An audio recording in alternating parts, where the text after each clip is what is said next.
محترم سامعین و ناظرین کرام، آپ سن رہے ہیں درس حدیث۔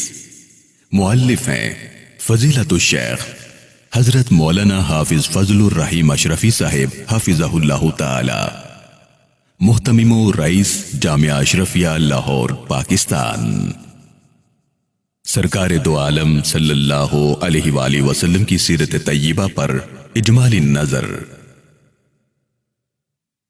عن واصلة بن الأسقع قال سمعت رسول الله صلى الله عليه وسلم يقول إن الله اصطفى كنانة من ولد إسماعيل واصطفى قريشا من كنانة واصطفى من قريش بني هاشم واصطفاني من بني هاشم، رواہ مسلم۔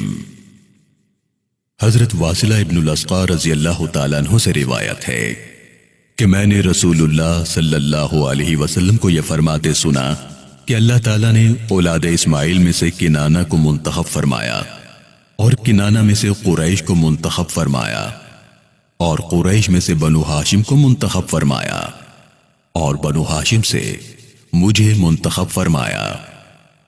اسے امام مسلم نے روایت کیا ہے۔ میرے پیارے مسلمان بھائیوں، آپ صلی اللہ علیہ وسلم شہر مکہ میں سردار قریش حضرت عبد المطلب کے گھر پیدا ہوئے۔ آپ صلی اللہ علیہ وآلہ وسلم کے والد ماجد کا نام عبداللہ اور والد محترمہ کا اسم گرامی آمینہ تھا۔ آپ صلی اللہ علیہ وآلہ وسلم کی ولادت سراپائے بشارت ربیع الاول کے مہینے میں دوشنبے کے دن صبح صادق کے وقت 8ویں یا 9ویں تاریخ کو ہوئی۔ انگریزی تاریخ 20 اپریل سن 571 عیسوی بیان کی گئی ہے۔ اس وقت ایران میں نوشیروان عادل کی حکومت تھی۔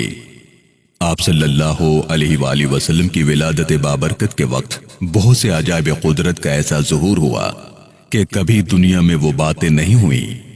بے زبان جانوروں نے انسانی زبان میں آپ کی خوشخبری سنائی، درختوں سے آوازیں آئیں، بت پرستوں نے بتوں سے آپ صلی اللہ علیہ وسلم کی خوشخبری سنی۔ دنیا کے دونوں بڑے بادشاہوں یعنی شاہ فارس اور شاہ روم کو بذریعہ خواب آپ صلی اللہ علیہ وسلم کی عظمت و رفعت سے آگاہی دی گئی، اور یہ بھی ان کو بتایا گیا کہ آپ صلی اللہ علیہ وسلم کی سطوت و جبروت کے سامنے نہ صرف کسریٰ و قیصر بلکہ ساری دنیا کی شوکتیں سرنگوں ہو جائیں گی۔ آپ صلی اللہ علیہ وآلہ وسلم شکم مادر میں تھے کہ والد ماجد کا انتقال ہو گیا، اور 4 برس کی عمر میں مادر مہربان کا سایہ بھی سر سے اٹھ گیا۔ بچپن میں عجیب و غریب حالات مشاہدے میں آئے۔ ایک بڑا حصہ آپ صلی اللہ علیہ وسلم کی کمسنی کے حالات کا حضرت حلیمہ رضی اللہ تعالیٰ عنہ سے منقول ہے۔ حق یہ ہے کہ وہ بڑی خوش نصیب تھیں۔ بت پرستی اور بے حیائی کے کاموں سے آپ صلی اللہ علیہ وسلم ہمیشہ پرہیز کرتے رہے۔ آپ صلی اللہ علیہ وسلم کی صداقت اور امانت قبل از نبوت بھی تمام مکے میں مشہور اور معروف تھی، حتیٰ کہ آپ صلی اللہ علیہ وسلم کا لقب صادق اور امین زبان زد خلائق تھا۔ جب آپ صلی اللہ علیہ وسلم کی عمر گرامی 25 سال کی ہوئی تو حضرت خدیجہ رضی اللہ تعالیٰ عنہ کے ساتھ آپ صلی اللہ علیہ وسلم کا نکاح ہوا، جو خاندان قریش میں ایک بڑی دانش مند اور دولت مند خاتون تھی۔ نکاح کے وقت حضرت خدیجہ الکبریٰ رضی اللہ تعالیٰ عنہ کی عمر 40 سال تھی۔ جب آپ کی عمر شریف 40 سال کی ہوئی تو دوشنبے کے دن 17 رمضان کو، اور ایک اور قول کے مطابق 24 رمضان کو، جبکہ خسرو پرویز بادشاہ ایران کے جلوس کا 20واں سال تھا، وہ دولت عظمیٰ آپ صلی اللہ علیہ وسلم کو عطا ہوئی، جو روز اول سے آپ صلی اللہ علیہ وسلم کے لیے نامزد ہو چکی تھی، جس کی دعا حضرت خلیل علیہ السلام نے مانگی، جس کی بشارت حضرت عیسیٰ علیہ السلام نے دی تھی، یعنی حق تعالیٰ نے آپ صلی اللہ علیہ وسلم کو اپنا رسول بنایا اور سارے عالم کی طرف مبعوث کیا۔ نبوت کے بعد 13 برس آپ صلی اللہ علیہ وسلم کا قیام مکہ مکرمہ میں رہا، پھر ہجرت کر کے آپ صلی اللہ علیہ وسلم مدینہ منورہ تشریف لائے۔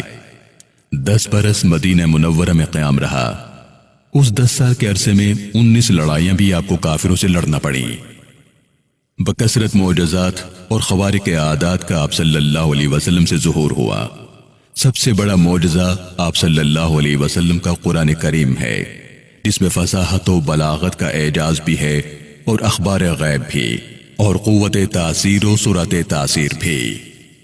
میرے پیارے بھائیوں، نبوت کے 12ویں سال جبکہ عمر مبارک 51 سال 9 ماہ کی تھی، اللہ رب العالمین نے آپ صلی اللہ علیہ وسلم کو معراج عطا فرمائی، یعنی آپ صلی اللہ علیہ وسلم کو آسمانوں پر بلایا گیا۔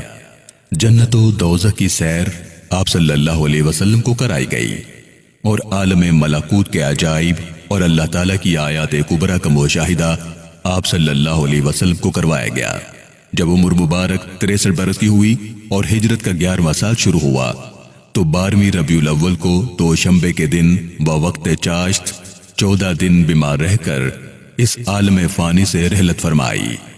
آخری وصیت جو آپ صلی اللہ علیہ وسلم نے مسلمانوں کو فرمائی وہ یہ تھی کہ نماز کی حفاظت کرنا اور اپنے لونڈی غلاموں کے ساتھ نیک سلوک کرنا۔ ام المومنین حضرت عائشہ صدیقہ رضی اللہ تعالیٰ عنہ کے حجرے میں جس جگہ آپ صلی اللہ علیہ وسلم نے وصال فرمایا وہیں آپ صلی اللہ علیہ وسلم کی قبر مبارک بنائی گئی جو زیارت گاہ عالم ہے۔